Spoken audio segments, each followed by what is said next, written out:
that he thinks that Redbird Capital, the company that now owns the XFL, could fund the CFL's return to play this year. Got everybody all excited. How about that? And I said, if they were such heroes and such saviors, why don't they pay for a bubble? Then they could actually play, like all these other leagues that are playing in empty stadiums and without fans, or in bubbles, however you want to do it. If they were such heroes, they'd write the check now. This is the Rod Pedersen Show. It absolutely is. G'day, Canada. Welcome to the RP Show and Canadian sports fans around the world. It's not that we're not inclusive, but we're talking Canadian sports here today, and actually some global sports as I look at my sheet. How are you, Moose? I'm well. That's good. I'm great. You're looking very summery. Thank you. It's going to be very summery around here today. Going to the golf course after? Or? Yeah. We're landlocked. Otherwise, I'd be going to the yacht or something like that. You look like the skipper. Thank you. Me, I'm wearing my Winnipeg Ice gear today. How much does the Ice logo translate into? It looks. I was leaving the house this morning and I went, ta-da, showed my wife this. I said, how does this look? And she's like, great. You know the look it is? You just went from either going to the morning skate, but you went from the coach's office, doing your notes, right to the mic. You got your blacker than black coffee ready to go. Oh, yeah.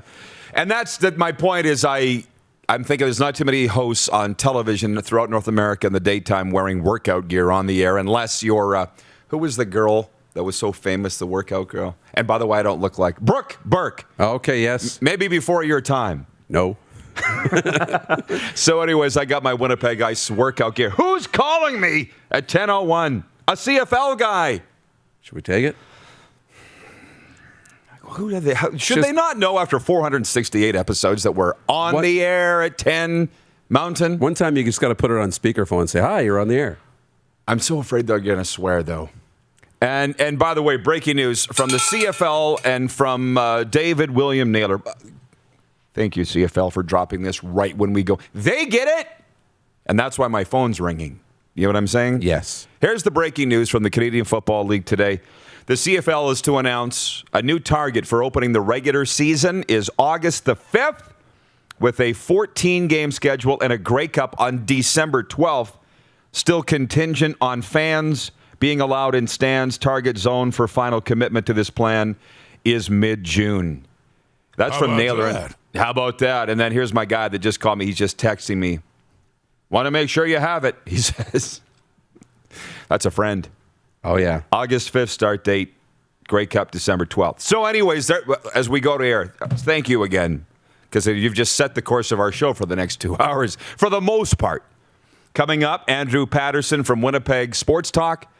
Here in Hour 1, and in Hour 2, Colorado Avalanche insider Adrian Dater will make his second appearance on the program. Okay, quick 6 show topics, please, Director Jordan. Can we hit it? And we will not quit it. This is going to blow your mind. This is my number one topic. Super League collapse? I'm not joking. My phone's going off like wildfire Tuesday with notifications. Bing, bing, bing, bing, bing. With all what's going on in European soccer and a Super League. Clearly, I said to Darren in the broadcast booth in the Dub Hub last night, I said, if this is on my radar, this has to be a huge earth-shaking thing.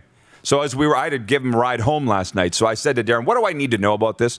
So you explained it as well as you could. Right. But I took a 3-paragraph story from the Associated Press. And you tell me if this is right. And you people that love soccer, you tell me if it's right. I almost thought we should bring on either Noogsy or our intern Rachel because she's such a huge soccer fan. Atletico Madrid, Inter Milan, AC Milan, and Juventus all dropped out of the Super League on Wednesday, leaving the new competition essentially extinct before it even started.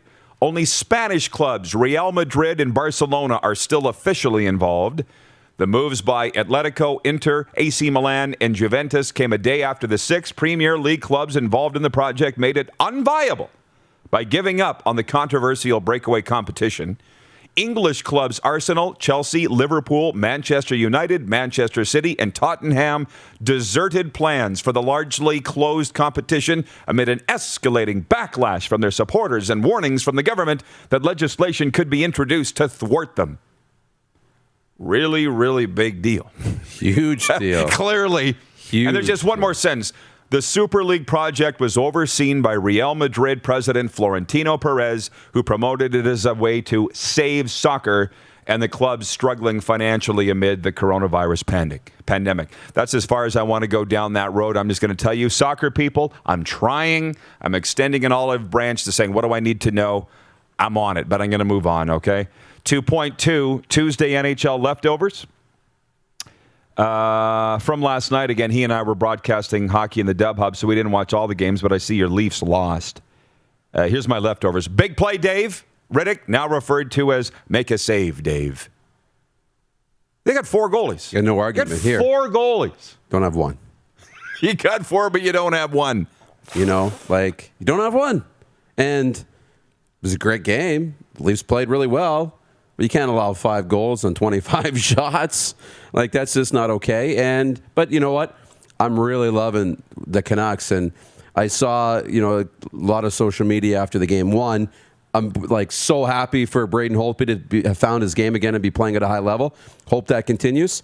And I think it was Don Taylor who tweeted this out in Vancouver. If these 2 games coming back from all the adversity isn't enough for ownership to sink some money into Travis Green, I don't know. As the coach, I don't know what is. Like, get that done already. I was on Sportsnet 650 Vancouver probably 3 years ago saying, Travis Green is your coach. If you run this guy out of town, you guys have no idea what you're doing. He's a tremendous coach, but sometimes that's not enough, right?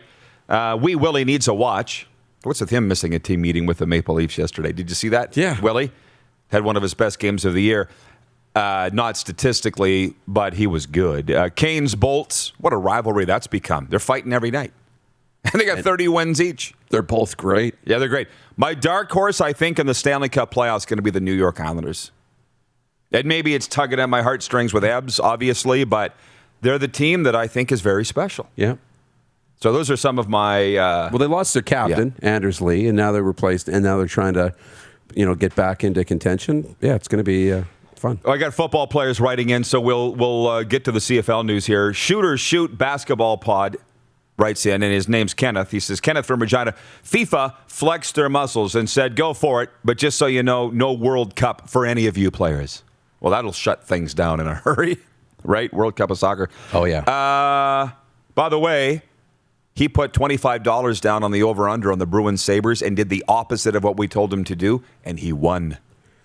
What do we say? Do the opposite of what we tell you to do in betting advice, and you will be a big winner. Tacona Polly, watching on YouTube, says, Rod, the Canes are the dark horse. But I don't think Carolina is catching anybody by surprise. They're in first place. Yeah, the Islanders are not. I don't think Carolina's sneaking up on anybody. I think the Islanders can. I'll get to the CFL thing, as I say. Just number 3 in the Dub Hub. The Pats beat the Blades 4-2. Somewhere in there, I think you owe me lunch. But overall, we had a bet that the Pats would finish ahead of the Blades in the standings, and that ain't happening. The bet I lost is I said Connor Bedard wouldn't score on Nolan Meyer, and he did once back in the first game. So point 4 is it D-Day for the CFL? But we now have news on that. It broke a minute before we went to air. And again, thank you, CFL, for making that announcement at that time. It's not doomsday. It's decision day, and it's delay day. And I see Micah Awe, Ottawa Red Blacks linebackers watching from Texas, and he writes in, he says, August 5th. That's the target now. Should have had a camera on our morning meeting here, because I said, is there fine print, is there small print that says subject to provincial and national health restrictions? And you said, that's obvious. And Paul and I said in unison, nothing's obvious. So you're right. So instead of just saying we're delayed, they've kicked the can down the road a little further in terms of August the 5th, subject to health restrictions across this land. So are we any further ahead? If you're a CFL player, you are not quitting your day job. You now know that you've got a couple more months to keep grinding on what you've been grinding at. So kudos for the announcement, but are we any further ahead? That's the question. We are. This should have been done before, but that's fine. I think this is the right thing for the Canadian Football League to do. information's always great.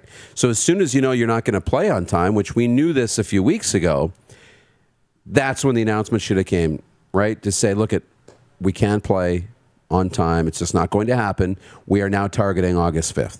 And you said target. That's the key word. Targeting. Doesn't mean will play. Doesn't mean here's the financial model to play.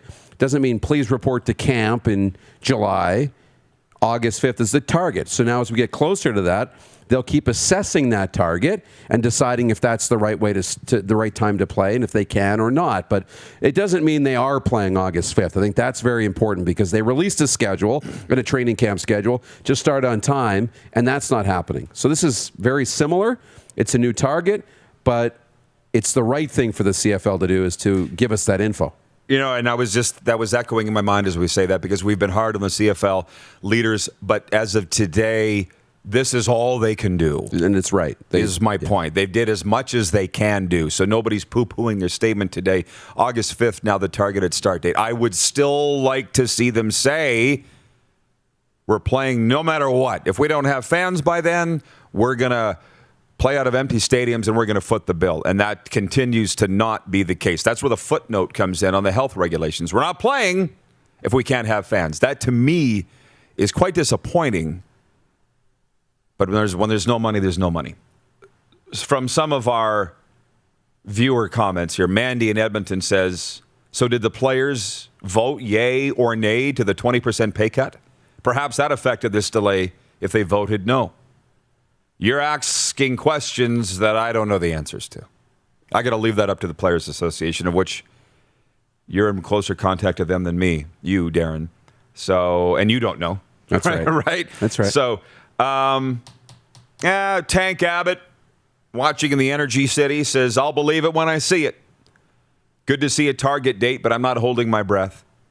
That's a little where I'm at, but I also said it a year ago at this time. I'll believe it when I see it with MLS. I'll believe it when I see it with the NHL. And they all did hit the field or ice. So, in empty stadiums and bubbles, mind you. Navy Don, watching on YouTube, says some good hard news.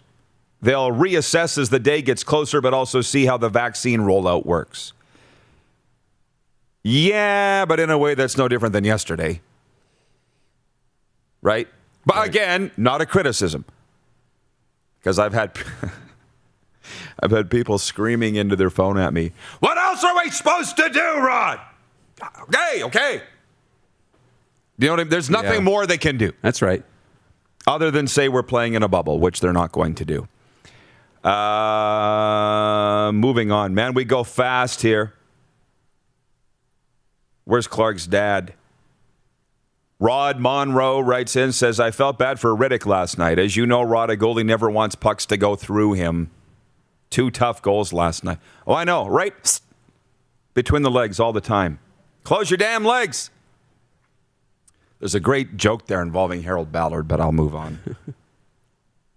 I can't believe the soccer people, man. You people that love soccer, you are all over. There's a lot of you.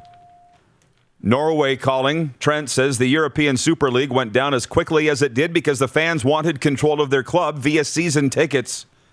UEFA and FIFA wanted unity within the sport as well and would not accept this at all.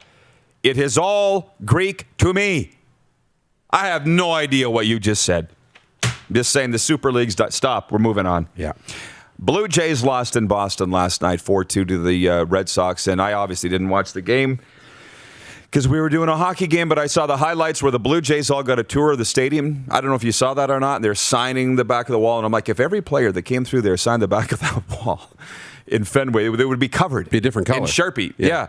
And it's brought up our poll question today. Should Boston, the Red Sox, build a brand new ballpark? Because that place is a dump. It's disgusting. Where the heck is the poll? Did I tweet it? I didn't tweet it. Damn it. What's the Facebook result? You guys have that up. 73% say no. And the only reason I brought that up is it's so old and it's so decrepit.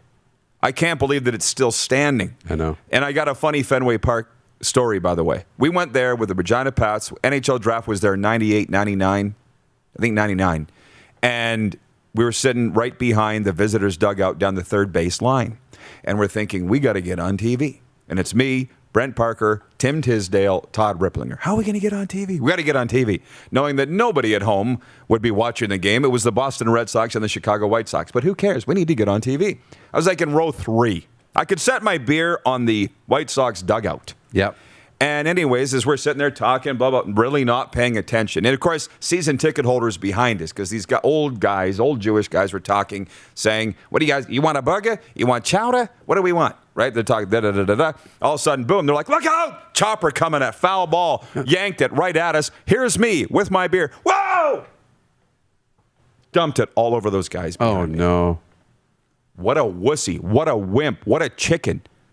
I'd have made the highlights if I'd have made some great right-handed stab. But no, had to protect myself and dump beer all over those nice guys behind me. How do you think that went over? That's my Fenway Park story. Early in the game? I don't remember. Like how long did you have to sit there I don't in know. shame? Yeah, like. Oh, yeah. My reaction time wasn't peak. That's right. So anyways, but the places like Old Taylor Field or Old Winnipeg Stadium or what McMahon Stadium is now, broken down, decrepit, and time for something new. But I guess everybody said. And the reason I brought up Boston is like the Yankees have this brand new, like the Taj Mahal Stadium in your division, your number one rival. They got the most plush ballpark in the world, and you got this crap hole. So. Well, that's the thing about it. The people voting in this don't have to go to Fenway to watch baseball every week. Or play in it. Right. Guys are texting me like crazy here with this news of the CFL. We'll continue it, and we'll bring in Andrew Hustler Patterson next. The warm-up is brought to you by the Four Seasons Sports Palace. Order a fabulous four-season pizza and your favorite beverage for takeout and delivery. One-stop shopping. Call or order online. The Four Seasons has you covered because there's NHL on TV every night. Call the Greek Freak and make your family happy. We'll be back with Andrew Patterson in a moment. You're watching the RP Show on Game Plus TV Network, YouTube and Facebook Live, and 24-hour sports talk for Suds Full Service Car Wash at rodpedersen.com. Listen live.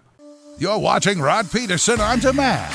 For more of the Rod Pedersen Show, visit rodpedersen.com or follow Rod Pedersen on social media.